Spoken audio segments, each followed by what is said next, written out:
Welcome back to the channel. The Honda Prologue is officially better than the Fisker Ocean. Roll the credits. Hey, smash the like button. I had to do it. The Honda Prologue is a great EV, but if you hate it, I'll help you confirm that bias. To this day, Honda won't let me review one of these cars because they know I'm going to be mean. So I'm just going to be mean without reviewing it. Let's do it right now. If you like the idea of it, I can expand on your idea with granular detail. If it's the only Honda you wouldn't buy because it's not a Honda, then you're in for a ride. Because if you're not riding in it, I will visually prove that it may be the most Honda ever since Honda came to the US, at least visually. And in my opinion, it's the best way to switch to EV if you drive gas. Before you click off, I didn't say it was the best EV. I said it was the best EV to transition to if you currently drive a gas car. And there's a lot of reasons why, which we'll get into, but I think I know why you're here. A list of goods and bads. Or maybe you want to know what it's like on a road trip, or why people are buying it. Bruh, bruh, bruh, bruh, bruh, bruh. Or why it charges so slow, or why Honda doesn't build their own EVs, or what the purchase process was like. And we'll do all that too. And this is not my first Prologue video, so we need to get you caught up on what I've identified so far. You can go back and watch any of them, but here's the highlights. Sometimes when you plug it in, you get this charging error, and there's no error at all. It's really actually charging. It does have a power button. And if you're not in the seat, you can't turn it off. I find myself pressing on the seat to turn off the power in a lot of situations. Most of them being the fact that I forgot to turn off the power because I've had EVs that don't have power buttons. The OnStar setup is really annoying. It took me almost 2 weeks, 10 calls to OnStar, and you've got to be in the vehicle for those. So 30 minutes sitting in my garage in the car, talking through the speaker, 5 emails, and an escalation of an escalation of an escalation of an issue at Honda just to accept the terms of service so I could use my Honda Link app. And OnStar itself is really, really expensive. Remote Vehicle Access, which is the app, is $14.99 per month. App Access, which is navigation, is also $14.99 per month. They do offer a connected vehicle plan that's $24.99 per month and offers both, and the only other way to get both would be to get the premium package, which runs $50 a month. But it's free for the first 3 years. Do you have to subscribe to OnStar's data package to have access to in-car navigation? This is very likely, however CarPlay is available whether or not you subscribe at all, and is an option you don't get with the Blazer EV. The charge percentage is a fuel gauge, so you never know what actual percent you're at unless you turn off the vehicle. The seat memory doesn't work. The rear hatch defaults to maximum, and that's really deep in the menu, so you think aliens have taken over the computer and are determined to smash your garage roof with the rear hatch. There's no lane centering, but the lane keep assist defaults to off. That's right, no beeps, bongs, and whistles on startup if you don't want them, and you've got to add them if you do. The reverse camera screen is low res, but the screen itself and a lot of the options are really customizable. And there's wireless CarPlay. Finally, if you need to know the temperature, it's in 3 different places, and the kilowatts that your car is doing, whether you're sitting, charging, accelerating, or regenerating, you know how much power that is. The car feels wide and drives like it's wide. In fact, it doesn't handle like a Honda at all. It handles a lot more like an Escalade. But the turning radius is great, and the steering is light, and the cabin is quiet.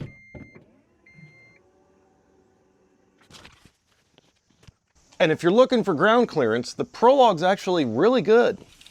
8.1 inches. Level 2 charging is good, 11.5 kilowatts level 2. Level 1 hasn't been great. So far it's fine, but 8 amps is what mine charges at using Electron adapter and my Tesla plug. If possible, will you give us an estimate of miles gained per hour of charging? Complex question, but yes. The Prologue charges at 120 volts and 8 amps when I plug it in. That's 0.96 kilowatts or 960 watts. The battery of the Prologue is 85 kilowatt hours, so we need 960 to be 0.96, but we need 85 divided by 0.96. That's going to give us the number of hours it would take to go from 0 to 100% at 120 volt 8 amp. That's 88.5 hours. Now we want miles per hour, so the range on the Prologue is 288 miles, so 288 miles divided by hours, 88.5, 3.25 miles per hour on a 120 volt, 8 amp level 1 standard plug.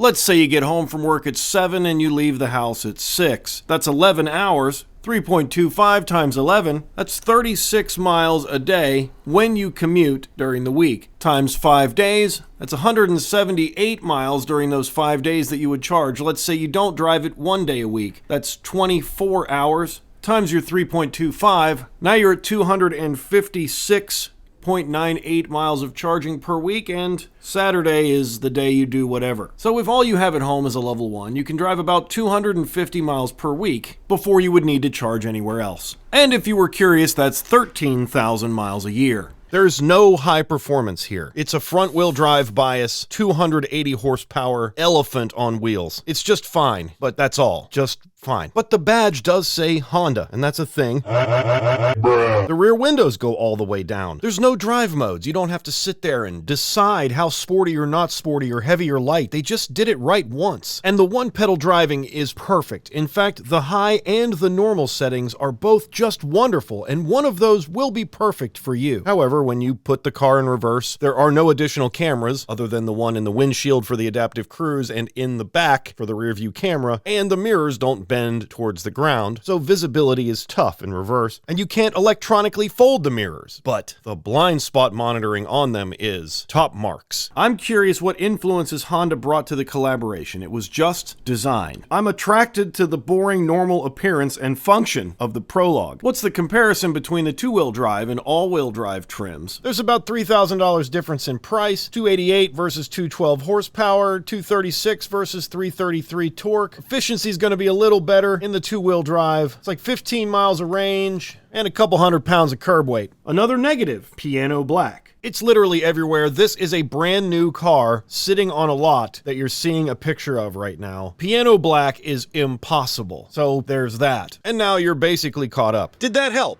I hope it did. But you may be here to find out why someone else is buying this car. Because the Model Y is better in every way except looks. The Mach-E is actually made by Ford, and the Hyundai beats everything on paper that isn't a Model Y. Excluding the N, which I made a video about. You can check that out whenever you have some extra time. So I'll continue my list of goods and bads and reveal which goods are making people buy this car at the end. It has 57.7 feet of cubic space with the rear seats folded down. But the seats don't fold completely flat. The Blazer EV has that electronic opening port, and the Prologue's is manual. But not perfect. My biggest peeve about the Prologue so far is something I was able to completely eliminate, which was Sirius XM. I know that sounds crazy, but you get a free trial whenever you join OnStar. The promo stops the music randomly during the beginning of your drive and says very loudly that you should try Sirius XM, and it's free right now. A couple times it scared me, so much to the fact that I found the 800 number, I called them, and I told them to cancel. They told me I couldn't cancel because my membership was free, and I told them to make the noise stop. And they were able to. During our recent trip to Gettysburg, I parked our Prologue on the street in the central part of town, and somebody was walking by and taking pictures of it from all angles when I returned to the vehicle. Do you have a link for the all-weather mats? This QR code should take you right to the website. They're like $150. It took me a while to find a screen protector for the main screen, and this is the only one I could find. It's really hard to install, but it worked pretty well. The only non-comparable stat that the Prologue and the Passport don't share is wheelbase. Those wheels are on the corners of that Prologue. So that means the bank drive-through, Taco Bell, it's cringy. Your face will have that I'm reaching into somewhere creepy and I can't see where my hand is, but I have to do something with it look, for sure. Let's look at the difference between the Honda Prologue Elite and the Honda Prologue Touring, like I got. The Prologue Elite gets 21-inch wheels instead of 19, like the Touring. All Prologue Elites have black door handles regardless of body color, and body color handles come on the Touring model. The seats are two-tone black and orange instead of black and gray with orange stitching. There are 2 NFC cards you can use to lock and unlock your vehicle that aren't included with the Touring model. Cooled seats are standard on the Elite and not available on the Touring model. There's a 120 volt outlet in the rear seat. The Elite also gets heated wiper zones, welcome lights, illuminated footwells, beverage holders and door panels, and a heads-up display. And finally, you can swipe your foot under the rear bumper to open the tailgate on Elite and Touring trims, which I didn't learn until I made this video. With the EX trim, you lose the fog lights, the moonroof, the power tailgate, roof rails, leather-wrapped steering wheel, auto-dimming rear-view mirror, leather seats, seat memory, which doesn't work, power seats, and the 12-speaker Bose system. Well, if I missed something, let me know down in the comments. I'm going to try to organically work my way through what I think of the Honda Prologue so far. It's like 3,300 miles. But as I go, I'll be certain to compile a list of bads and goods, and I'll add some commentary when we come across one. And then I'll put the list together and address them at the end. And of course, the first could be considered either, depending on what you think about GM. So, GM key, GM steering wheel, GM buttons, GM handles, GM seats, GM battery, components, hardware, door placard, etc. let's put it in both categories and talk about the Ultium Platform. It obviously means it's a General Motor EV, but so far Ultium vehicles have a big battery, most of the cars are of large size, charging isn't super fast, at least on the smaller versions, and there'll eventually be a whole lot of models. There's plenty now. All of these are either available now or will be available soon, and obviously the Prologue as well. But let's talk about this third one here, at least as it applies to the Prologue. Charging is, well, I could call it imperfect. I could call it not as fast as it should be, but really it's just kind of yucky. Let's look into EV80 Kit Guideline 3 for a second, which is mind your curve and translates to let's learn how our individual vehicle charges and why. Why so serious? There are two variables that determine wattage, amps and volts. 288 volts is what you've got with the Prologue. And remember, I'm trying to keep this explanation simple so you can understand it better. And in that vein, volts is to car as amps is to charger. Here's a comment I made on Facebook that explains more. And speaking of more, it got more likes than my engagement announcement. Your battery is a glass, the electricity is water in a pitcher, and the charge curve is the pitcher's angle as you pour the water into the glass. You can't dump it in when it's almost full or it will spill. On top of that principle, these chargers are rated based on a car with a 400 or an 800 volt architecture, but not all of them are exactly any of that. The Prologue being a very, very good example. Its battery pack is 288 volts. What does that mean? A Reddit user really nailed it. 150 kilowatt stalls are rated based on a 400 volt battery architecture, which can have a charging voltage of around 400 to 450 volts. At 350 amps, that makes the output right around 150 kilowatts. Oh, whoa, hey. The key takeaway here is that the Prologue is not a 400 volt vehicle, and therefore can't take advantage of the full capability of that 350 amp charger, which says 150 kilowatts on it, because that rating is based on a 400 volt car. And if I'm helping you understand this topic, that's awesome. Hit the like button and subscribe to the channel. It lets me know you're picking up what I'm putting down, and helps other people find it as well. Low res chart.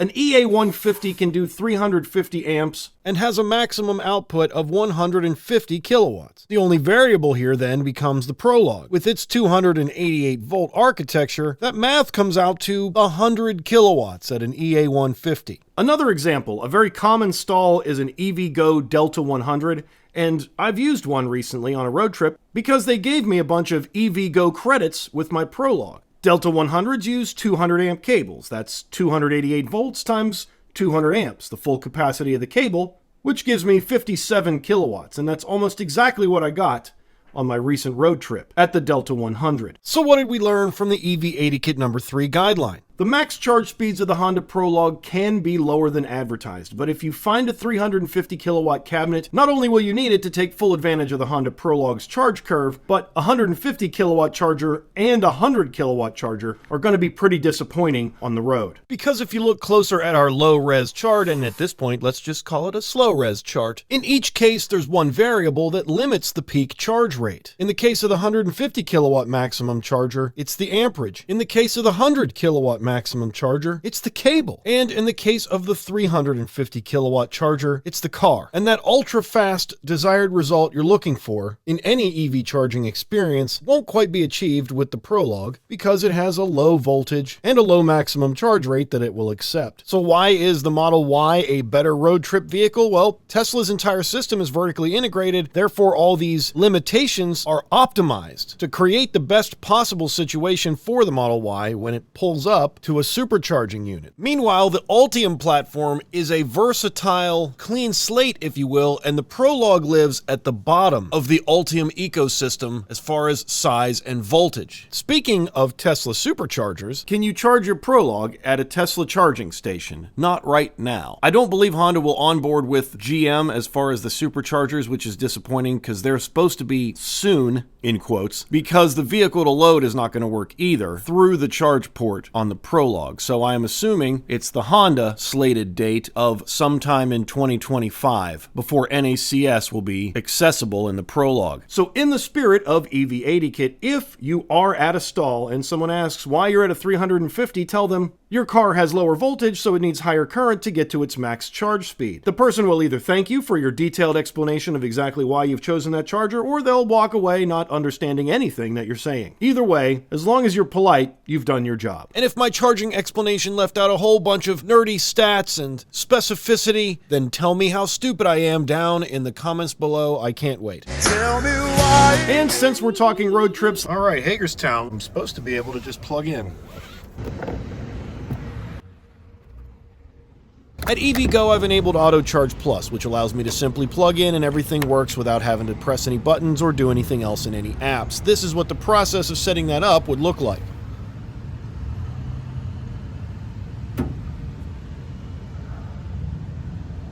Okay.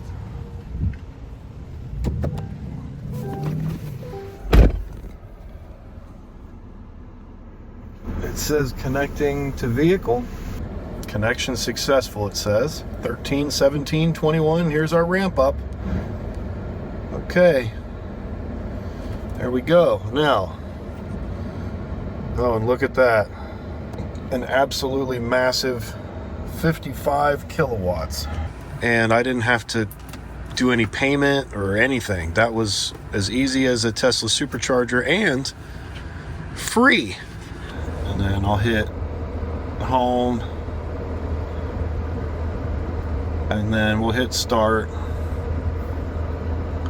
And then it's got confirm.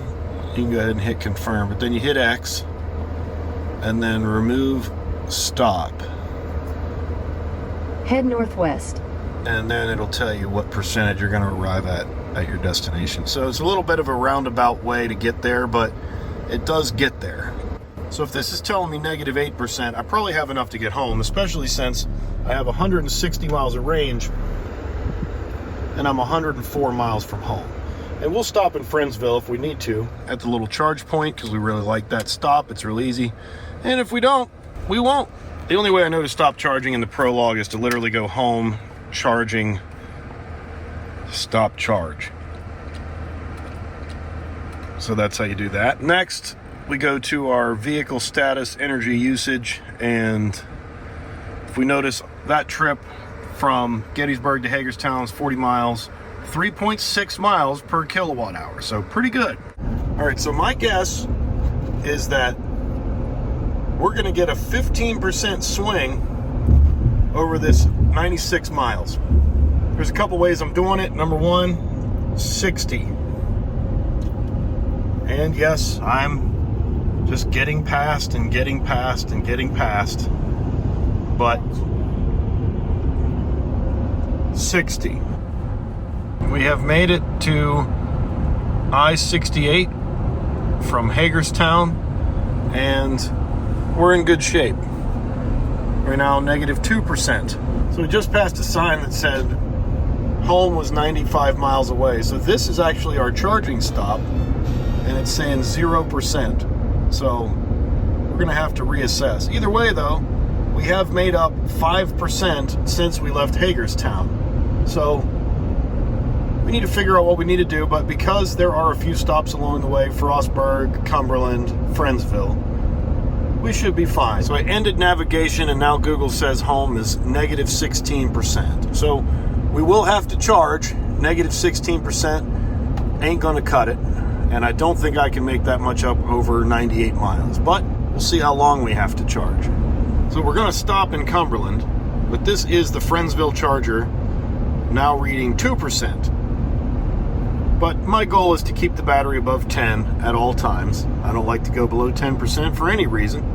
Just drop back down to 1. So we'll stop in Cumberland and juice up until Friendsville says 10%. We're in Cumberland and we are charging at this thing, which is a level 2 at 6 kilowatts because there are 2 vehicles at the charge points. So, by all manner of EV80 kit, of course, I asked our fellow travelers in the Lucid and the XC40 how long they were going to be. One said 15 minutes, the other said 10. I've turned off climate because we're in the shade. Now we're going 7 kilowatts. Connie went to use the restroom, so we're making use of that time, which is great. And my arrival at Friendsville is now 7%. Let's ramp it. 29%, and here we go. 20 kilowatt. Oh my, is that all we're gonna get? All right, now Friendsville is saying 11%. Connie says that's enough. We're leaving for Friendsville because if you charge beside a Lucid, you get 20 kilowatts and they get 80. All right, we made it to Friendsville and we already plugged in, and there it goes. There's the ramp. Let's see if we get 20 kilowatts or better. Oh, there's better. 36, 42, 47, 50, 54. So we're sitting right where we were at the EVGo, 54 kilowatts. And I spit up to 70 for this leg, which, and the fact that we went up the mountain, brought me all the way down to average, 3 miles per kilowatt hour. And the next thing to answer is, what do we need to get home? There's home. Home says 0, so we need that to be 10. There we go. I'll turn this back down to my 75, then I get it home. Stop charge. Home 11%. Tony, in the Mach 5, who's been on the channel before, also got a Prologue, and he got the press color. Let's start there. We're back. It's Tony. We're back. How you doing? Great. We have 2 different cars now, obviously. You got to tell me about the color. You got to start there. So it's called North Shore Pearl. The press color, whatever questions you want to ask. Yeah, ask well, me. first, so I think what'll be unique about these is the purchase process, because we both bought the first electric Honda, right, Correct. from our dealership. So the purchase process on these is not streamlined for Honda yet. And you had a really good experience, at least from what I've heard. So why don't you just walk me through it? Like, just start from the beginning, because I know we've got Fisker viewers out here, and we want to know how you got out and how you got into this. And if you could just walk me through that, I'd love to hear it. Yeah, sure. So you and I had been communicating, trying to figure out how to get out of this. The initial steps I took was to, go through the process of who will take the trade. Right. I went through 5 different folks. I went through Tesla just to see what they would do. And about 2.5 weeks later, they gave me the email of, hey, we can't do anything. Nothing, right? Nothing. Okay. Nothing. So then I did Carvana and CarMax. Which you were relaying me Yep. that information. Exactly. So all that information I had. So finally I went, and I got to give a shout out to Lehigh Valley Honda. Okay. Andy, Grant, and Sam. I didn't initially tell them I had a Fisker Ocean. Just, so I want that out there. I just kind of went in and said, I want to trade my car in. And you've done business with them in the past. Correct. So Okay. we bought 2 Hondas and had done our service all through that, even though we lived like 25 miles from them. So the trade was funny. So we sat down. They were actually scared to come back and tell me the price. So they're like, okay, one of us has to come in and give you the news. And I says, let me guess, 23. And they go, how did you know? I says, because I've got folks and I've been following. It was a week later from when Brian did his. Okay. And I was like a week earlier, but I had the lower trim, so I was still in that same range of 25. Right. So, yeah. So I was like, all right, what do we do? So I was initially going to roll that in. Well, they didn't have any in stock. They were still in transport. Right, because yours is just to know, this is brand new. How long have you had this? I got it July 5th. We were trying to find one. They had one that came in. I basically said I want any color. Well, they had one coming in, and I think it was like that gray, one of the gray colors. Okay. And I'm like, great, I'll take it. And they're like, they got it in, and they said, yeah, we already have that in our dealer demo pool, so they couldn't pull it out of the deal. I'm like, that's fine. I can wait. As long as I get that 23. So you did the paperwork, signed away the car. Which really messed up with finance as far as like the finance people. They're like, because they couldn't understand what was going on. Because I was giving the trade before I was taking ownership of the vehicle. Right, and this happens a lot now because of the pandemic and stuff with the low numbers. People will sign the deals all the time before the cars are there. Yeah. But typically they wait on the trade because they're driving the car. Yeah. Right? But So- in your case, that doesn't work. It doesn't work. So I threw out to them, I'm like, look, I can wait for whatever comes in, the first one that comes in, and let's go ahead and, pretend I'm in service and I need a loaner. So Sam talked to Andy and he's like, yeah, just give him the car, go ahead. So they gave me a loaner for probably about a month, but it was the base model, but it got me point A to point B, and they didn't have to do that.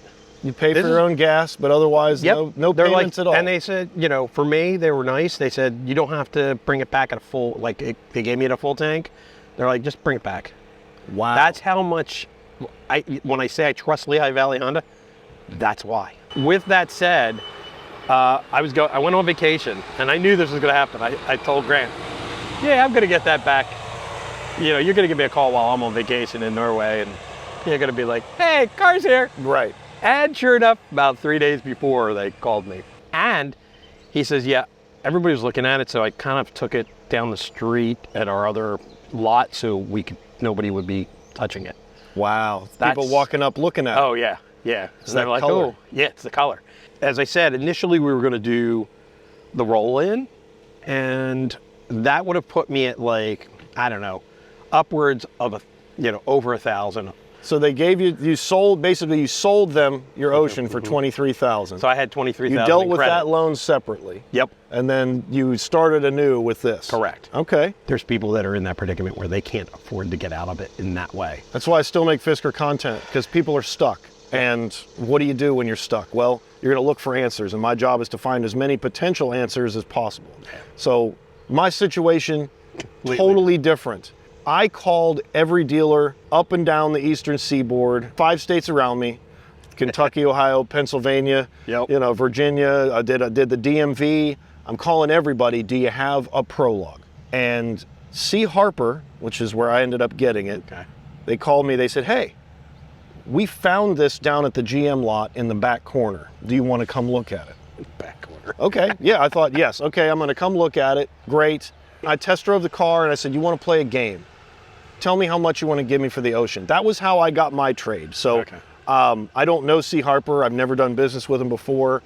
No offense to him, but they're 60 miles from me. There are 3 Honda dealerships in 2 different directions that are closer to me than C. Harper is. So it wasn't like, hey, this was my preferred dealership. And at the end of the day, they did a good job. But it was really, really difficult for them. So I was like, hey, I would really like to put a deposit down just in case, once they came back to me, they gave me the $25,000 price, all that. But I challenged them. That was that was the way I got in. I said, hey, do you think you can find me a price? They said, sure, we'll find you a price. I was like, no one's ever bought or sold a Sport in the used market. They said, well, that doesn't matter. We have all the resources. They came back to me and they said, no, we have no price for you.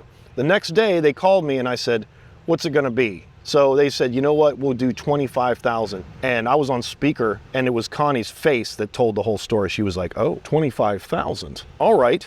So we immediately, put that in gear, traded the Y. It's all on the channel. Yeah. But the tax credit really got me. And I'm also pretty sure this is their demo. Ooh. So Honda didn't have it in their system, and the IRS denied it. But the bad news was they already ran my loan under the Honda financing. So Honda had 2 financing options for this car. the tax credit, and 4.9%, or $7,500 incentive and regular financing. That's just based on whatever your credit score is. But it's higher. 6.5 is like the beginning, the lowest. So they approved me at 4.9% through Honda with the tax credit. And then when I handed them the keys to the Fisker, they've already processed it. Like, I don't have it anymore. I've signed it away. And then they're like, oh, by the way, no tax credit for you. So I'm like, well, what do we do? And we just back and forth just kind of stared at each other. And what changed the tune is I said, well, it goes on YouTube no matter what. He said, what do you mean? I said, well, I'm here. I film EVs, I review EVs. My experience is going on YouTube anyway. He started making phone calls. They started running the Honda financing. Remember, keep in mind, it's at 5 p.m. So everybody's gone home. So they end up coming back and they said, you're approved at 7.7%. That's my interest rate. Better than mine. Is it? 8.59, because they told me the first few weren't, there was few that weren't eligible. Okay, so you had this, we were in the same boat. You were January, I was in February, but you were early enough in February where you didn't go through. So I said, here's the deal. You told me 4.9. I was like, what's the difference? I was like, time value of money between 4.9 and 7.7 at $56,000, right? I'm like, what's the difference? It's like $3,600. Well, there was $1,000 in promo cash. I don't remember what it was called. It's like launch cash. So they took that off. So I'm like, all right, we've already arrived at the 1,000. I'll give you that towards whatever. And he eventually negotiated with me to 2,000. So all I ended up paying, because like I said, I gave him the launch cash as part of it. So it was like $600 extra, which I think was like $10 a month. Okay. The thing about this car is that the incentives, this $329 white hot lease, I looked it up because it was reported like, all the Prologues are $329. No. Around here? No. There's no lease deal. There's no deal at all. So not right now. Exactly. What do you miss about the Ocean that this doesn't have? I think it has the Ocean honestly had a little bit of a smoother ride for me. I think the suspension is softer tuned in the Ocean.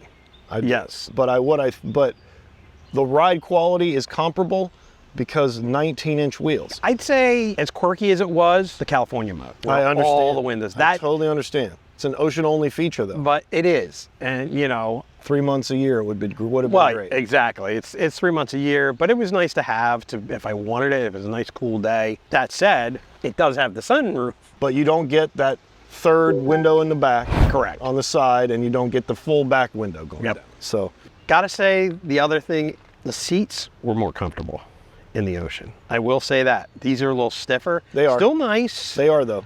But, do I, like 2 hours, I was glad to get out and stretch my legs. Sure. The Tesla has the same. The Tesla and the Fisker both had a cockpit style seat, a little bit more. These are flat and wide.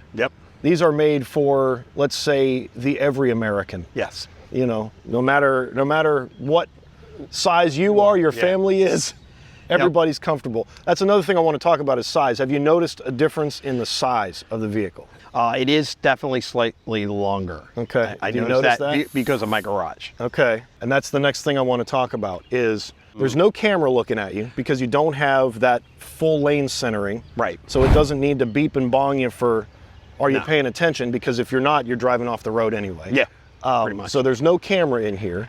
But at the same time, there are some other features like, for example, you get all of the sonic sensors. Which, talk about that a little bit. So they're very sensitive.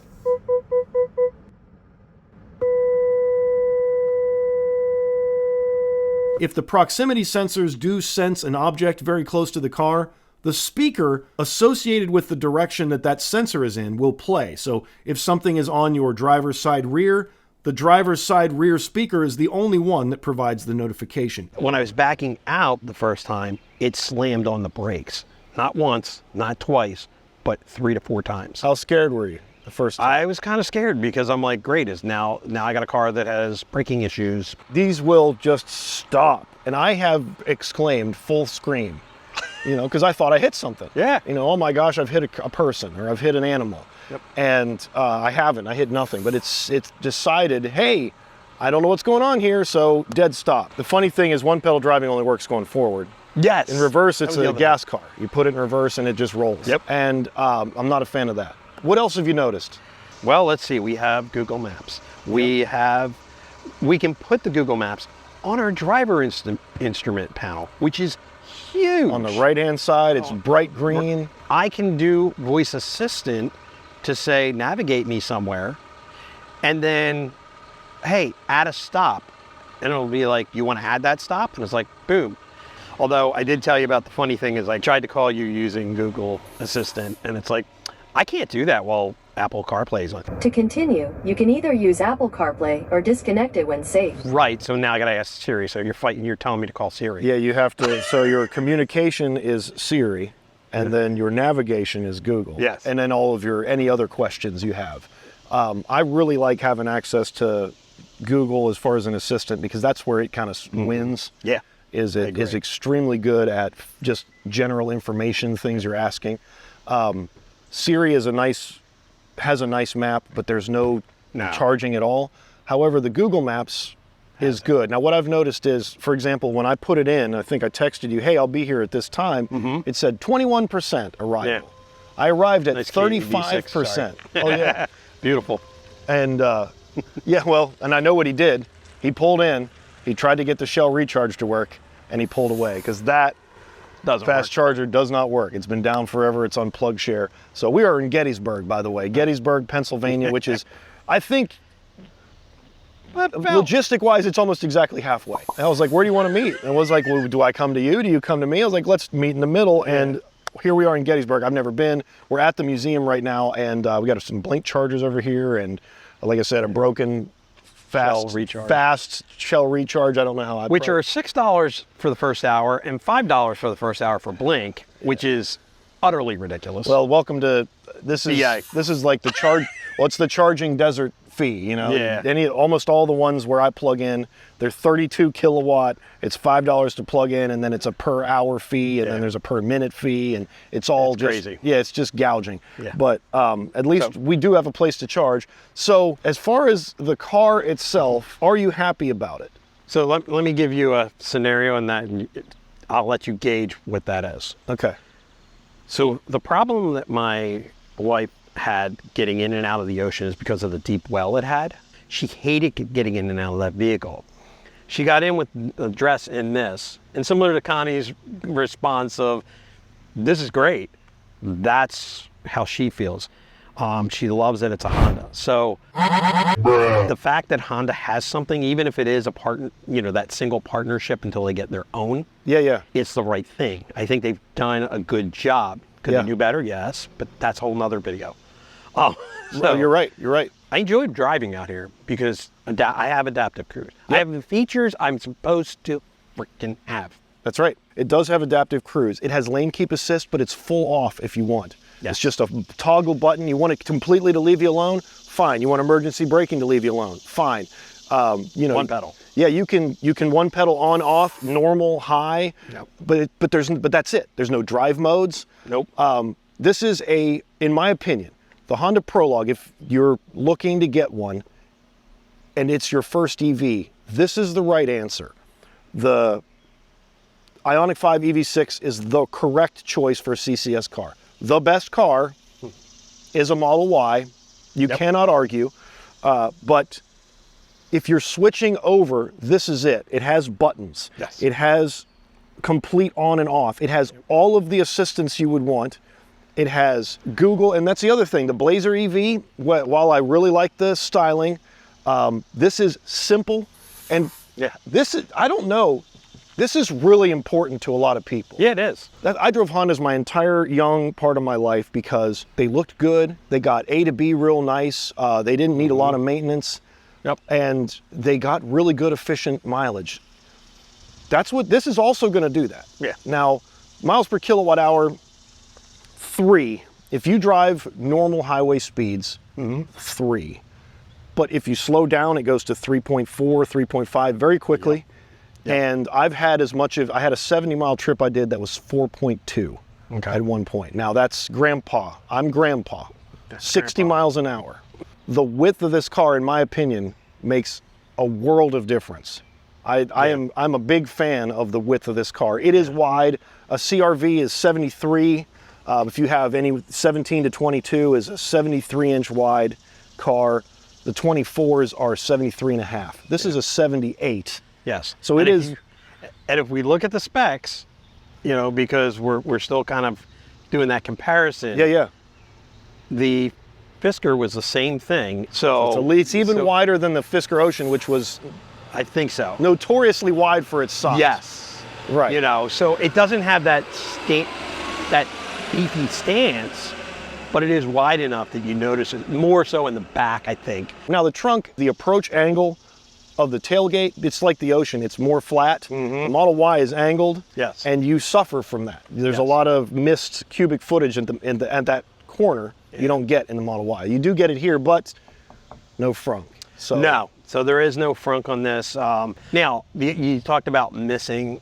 I do miss the 464, I think it was. The horsepower. The horsepower, even in eco mode. There's definitely more horsepower in that. But this still has enough giddy up and go that it'll pass. 0 to 30 is fine. Now, I benefited from that because this has a lower horsepower number. Yeah. My Model Y was $125 a month for insurance. My Ocean was $92, $93 a month. This is $50. For me, the difference in horsepower being lost is benefited and it offsets it from the insurance cost. So talk to me about the Ultium Platform. Would you recommend now, Ultium Platform, that's Lyric, ZDX, Equinox, Blazer, and then there will be, there's the Cadillac.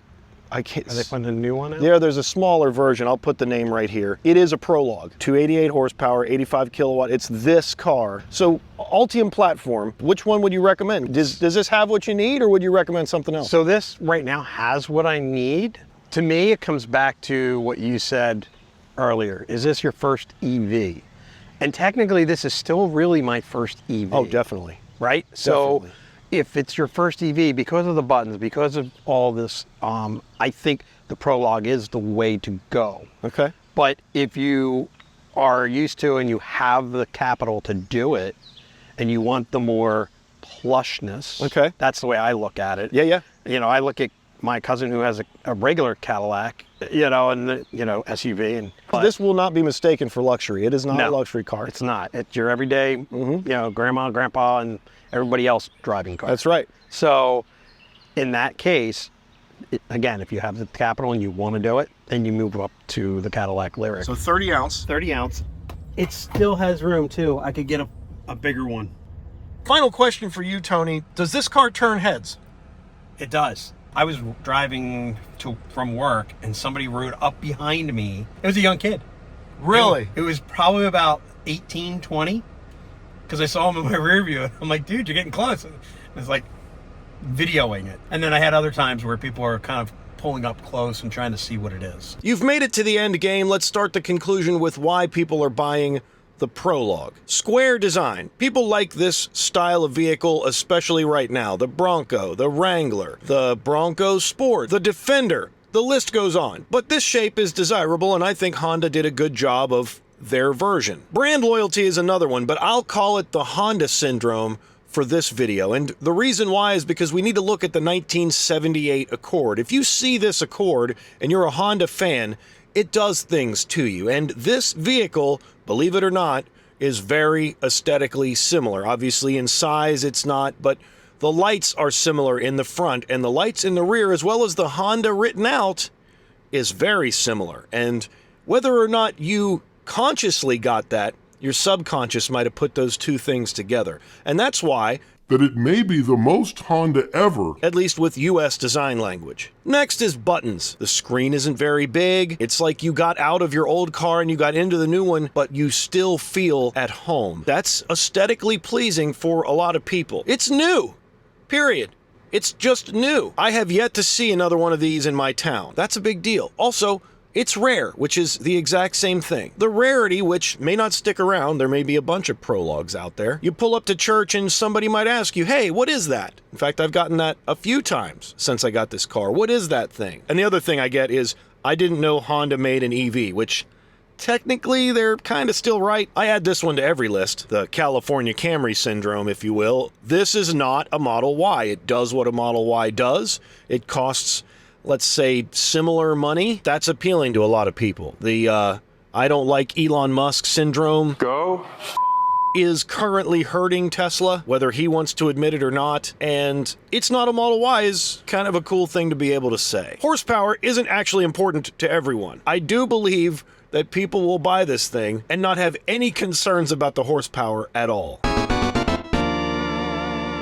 I don't want to create a fantasy world where people don't care about horsepower at all, but people will be satisfied with the amount of horsepower this vehicle has, or it will be so far down the list of considerations that it won't matter. Bro, what are you talking about, man? And to defend this controversial position, there are 3 types of drivers. There's A to B plus emotions. If you want to try to race me in your 2015 Chevy Trax or your 2019 Mitsubishi Eclipse Cross because you didn't like how I changed lanes all of a sudden, you're one of these people. Number 2 is I will not wreck. Number 3 is DJ Khaled. He can say another one or we the best because he has literally throughout the years surrounded himself with the best in that industry. Side note, if you don't know who DJ Khaled is, well,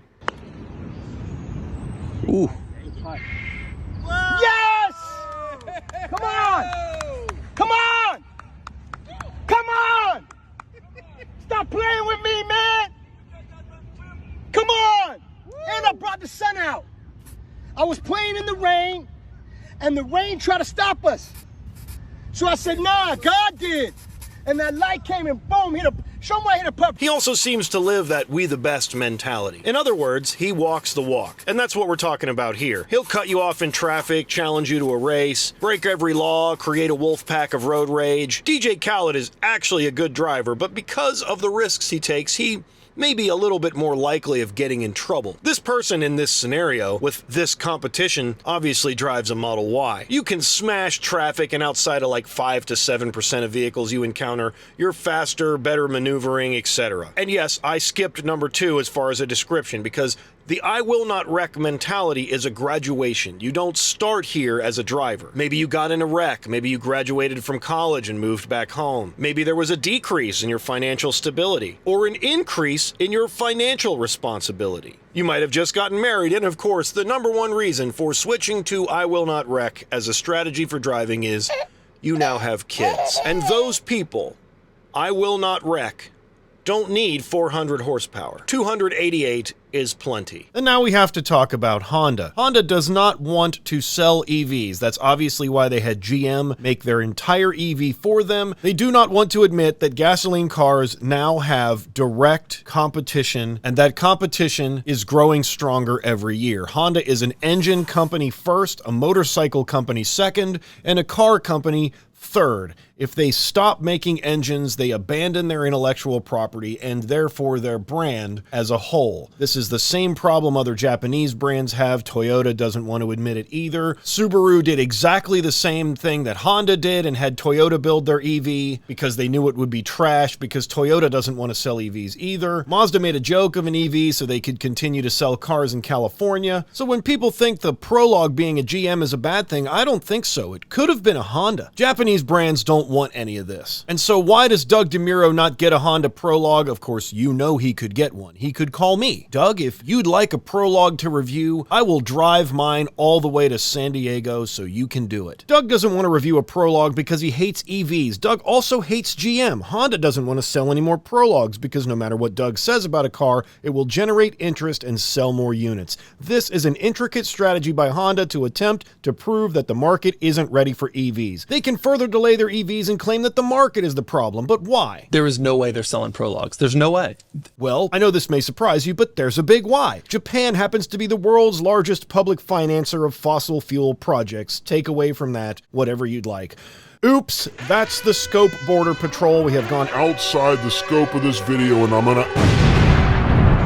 GM key, GM steering wheel, GM buttons, GM handles, GM seats, GM battery, components, hardware, door placard, etc. Nothing is better than a quiet, uninterrupted drive, and by quiet I mean free from the insights of other people, phone calls, interruptions, etc. You get to do whatever you like in that moment for just that moment. And when you get out of the vehicle, you have to retire that part of yourself in order to rejoin society. The Honda Prologue is the best modern car for this experience that I've found so far. Nothing is going to beep or bother you. If you zone out for a second and look at the sunset off to the west, you won't get a notification that you need to take a rest now. You won't be bothered by any engine lugging or transmission noises. The stereo is excellent if that's your thing. The moonroof is huge and it opens. The adaptive cruise is smooth and friendly, and so is the one-pedal driving. When I get out of the Prologue, I feel better than when I got in. Every time. Consistently. And it's a normal looking SUV, so nobody is going to try to cut you off because you drive electric or roll coal as they pass you, or race you at a stoplight for that matter. Does this car turn heads? It does. If you know, you know. And it's that simple. And now it's time to sum up the goods and bads as promised. For technology on the good side, it has adaptive cruise, but it doesn't have lane centering. It has wireless CarPlay. It has a customizable interface with 3-mode driver display. Lane Keep Assist defaults to off. OnStar is free for 3 years, but it's also $50 a month if you want the same thing after that. The Honda Link app has a lot of functionality, but it was really hard to set up because of the GM-Honda partnership. There's no drive modes, which for me is a good thing, but for you may not be. So we'll put it on both sides. It also has really smooth one-pedal driving. The infotainment system is Google and has Google Maps and route planning. There's ultrasonic sensors for parking assist, and there's an available 12-speaker Bose stereo. As far as safety, it has a great turning radius and blind spot monitoring, which is excellent, but it doesn't drive like a Honda. Looking at the interior, there is no interior camera. But on the other side, there's no 360-degree view or advanced camera system on the EX and Touring trims. It has physical buttons, but they're piano black. The rear windows go all the way down, and there are massive cup holders. There's a really nice kilowatt metric display that shows you how fast your car is charging, discharging, regenerating, or what the power output is if it's stationary. First time I've ever seen it in an EV. The cabin is quiet, there's nice driver lumbar, but the seats are kind of stiff, and there's a regular glove box. The charge port is manually opening, which might bail you out in the wintertime, and there's a panoramic roof with optional shade. For charging, 11.5 kilowatt level 2 is great, 120 volt 8 amp level 1 is slow, and of course the 150 kilowatt max that we definitely thoroughly covered in this video. For design, looks, and desirability, it has that old school feel. Design, cabin, with retro Honda styling, and of course 90s nostalgia. There's only 3 trims, which makes purchasing one really simple, and all of them are well equipped. Cooled seats are available on the Elite trim. It's new and rare, and comes in cool colors, which turn heads, but equally as cool, a regular colored Prologue will blend right in and adds a level of anonymity that's difficult for this rare of an EV. It comes with Honda brand loyalty, but of course it is a GM, which we'll put on both sides. Insurance costs are low for the segment, and as discussed, it's not a Model Y. You get $750 at EVGo if you don't need a charger, but if you do, there are some extra credits you can get along with the home charger, or you can put all of your optional credits towards a level 2 permanent install at home. With EVGo, it does qualify for the Auto Charge Plus, which is really nice, and of course, it's eligible for the $7,500 tax credit. And I forgot about the ground clearance when I put this list together, so let's add that too. But on the negative side, it can't charge at a Tesla supercharger, at least right now, and obviously excluding the Magic Dock, which all CCS EVs can charge at. And now let's go through the bads, even though we've already added some. A few random errors come with owning a new car, and it is the first of its kind.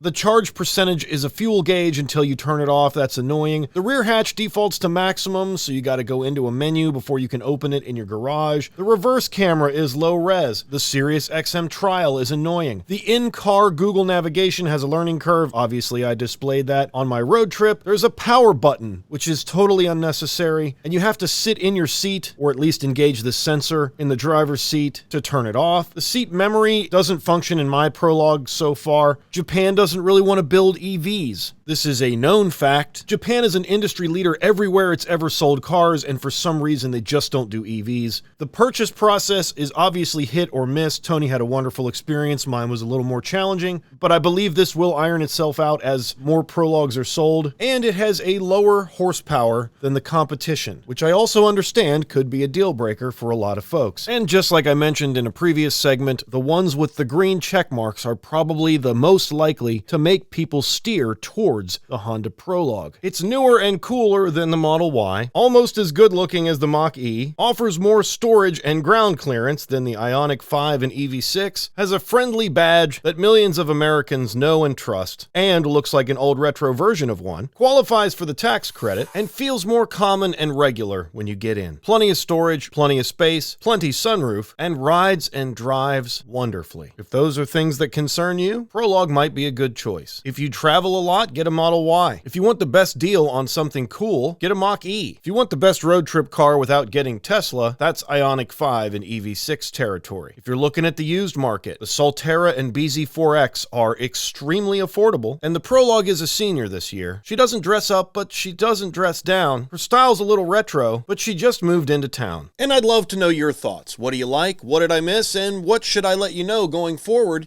in my ownership of the Prologue? Thank you so much for watching. If you made it this far, you're a true fan. Consider supporting me on Patreon or becoming a YouTube member for early access to videos. I spent over 200 hours putting this one together, and it's all for you guys. That's it for this one. Subscribe for more. We'll see you on the next one.